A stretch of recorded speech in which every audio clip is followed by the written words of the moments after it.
पूर्व मुख्यमंत्री अशोक गहलोत बीच चुनाव अपने बयानों को लेकर लगातार चर्चा में बने हुए हैं। वहीं सचिन पायलट जो कि सेंचुरी लगा चुके हैं सभाओं के इस चुनाव में, लेकिन अमेठी नहीं गए हैं।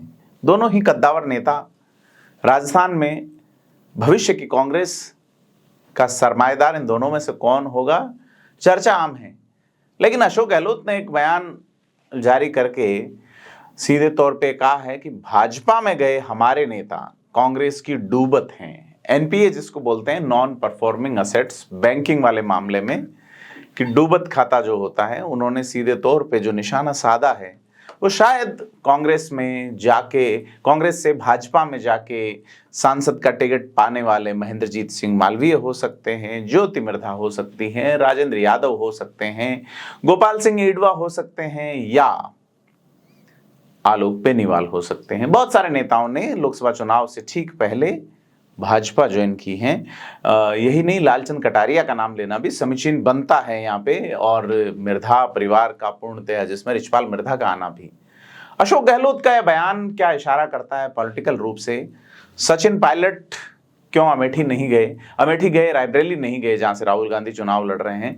तमाम बिंदुओं पर बात करेंगे। नमस्कार, मैं प्रदीप हूं, आप थिंक 360 देख रहे हैं।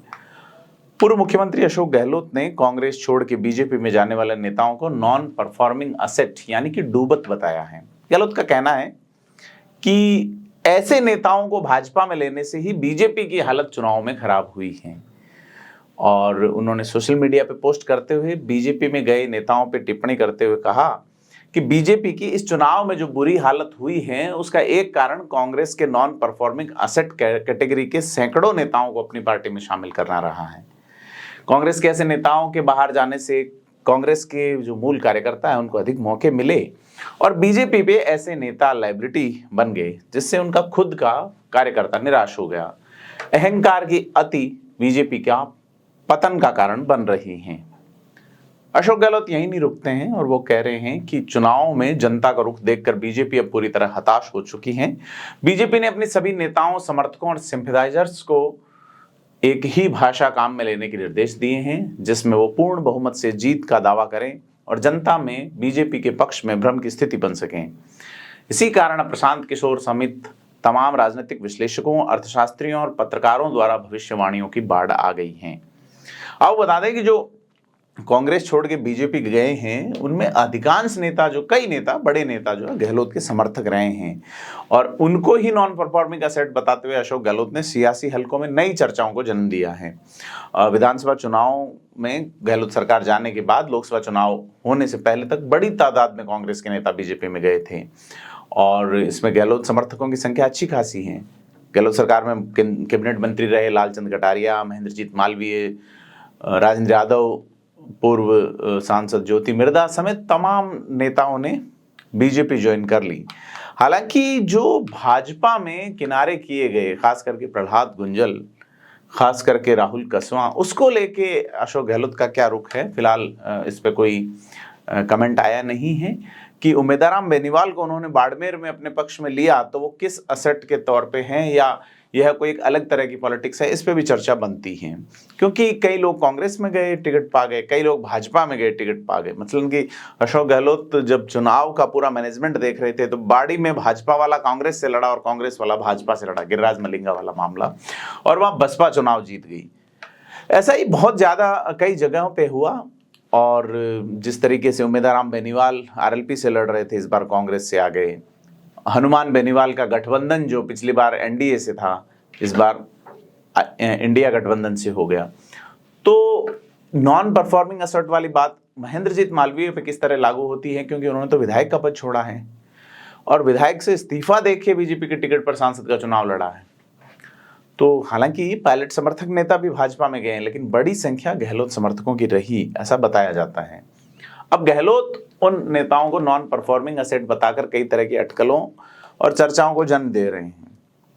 और अब वोटिंग चूंकि राजस्थान में पूरी हो चुकी है, रिजल्ट आने वाला है 8-10 दिन में, ऐसे में अशोक गहलोत का बयान खासा मायने रखता है।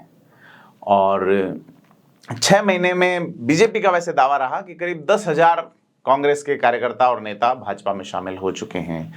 रिचपाल मिर्धा, विजयपाल मिर्धा, लालचंद कटारिया, पूर्व सांसद खिलाड़ीलाल बैरवा, पूर्व सांसद शंकर पन्नू, पूर्व सांसद गोपाल सिंह ईडवा समेत कई एक लंबी फहरिस्त हैं। और इसमें गहलोत के खेमे का बड़ा हिस्सा माना जा रहा है। क्या है, चूंकि अशोक गहलोत राजनीति के जादूगर माने जाते हैं, ये लोग अशोक गहलोत का साथ छोड़ के क्यों आए हैं और क्या अशोक गहलोत जो कह रहे हैं उसके पीछे कोई एक बड़ा ठोस कारण है, या यह अशोक गहलोत खेमे की एक ऐसी बयानबाजी है जिसका कुछ अलग ही अर्थ निकलता है। इन पे बात करनी बनती है। साथ ही बात करनी बनती है कि सचिन पायलट जो कि पंजाब, हिमाचल, दिल्ली में जबर प्रचार में जुटे हुए हैं, उत्तर प्रदेश में भी अमेठी में प्रचार करके आए हैं किशोरीलाल शर्मा के नेतृत्व में के लिए, लेकिन वो रायबरेली नहीं गए जहां राहुल गांधी लड़ रहे हैं और जहां के चुनाव का जिम्मा अशोक गहलोत के बीच में है। तो ऐसा चर्चा है कि दोनों ही के बीच में एक अलग तरह की एक अलग अलहदा जंग चल रही है। साथ ही लोकसभा चुनाव में जहां अशोक गहलोत के प्रभाव वाले इलाके हैं वहां पर वोटिंग या वहां पर जीत कैसी रहती है, अशोक गहलोत के बेटे कैसा परफॉर्म कर पाते हैं, सचिन पायलट के समर्थकों को जिनको उन्होंने टिकट दिलाए पूर्वी राजस्थान में, खास करके चाहे वो झुंझुनू से शीशराम ओला के बेटे ब्रजेंद्र ओला, या इधर दौसा से मुरारी मीणा, या कोटा में या टोंक सवाई माधोपुर में हरीश मीणा की क्या परफॉर्मेंस रहती है, इस पर डिपेंड करेगा कि सचिन पायलट या अशोक गहलोत में से कौन, या फिर कांग्रेस अपने संगठन गोविंद सिंह डोटासरा को ही आगे बढ़ाएगी। तमाम चीजें हैं। तो कांग्रेस में बयानबाजी, चर्चा, क्योंकि ये पहले अशोक गहलोत का इंटरव्यू आया सचिन पायलट के लिए, उन्होंने एक और शब्द नया इस्तेमाल किया, फिर सचिन पायलट का आया, तो यह चर्चा चल रही है। देखना है कि अब ये आगे जाके रार कहाँ थमती हैं और रिजल्ट के बाद इस रार के क्या निर्णय होंगे, हम नजर बनाए रखेंगे। आपसे अपील है कि थिंक 360 को सब्सक्राइब करें, वीडियो को लाइक, शेयर और कमेंट जरूर करें। धन्यवाद।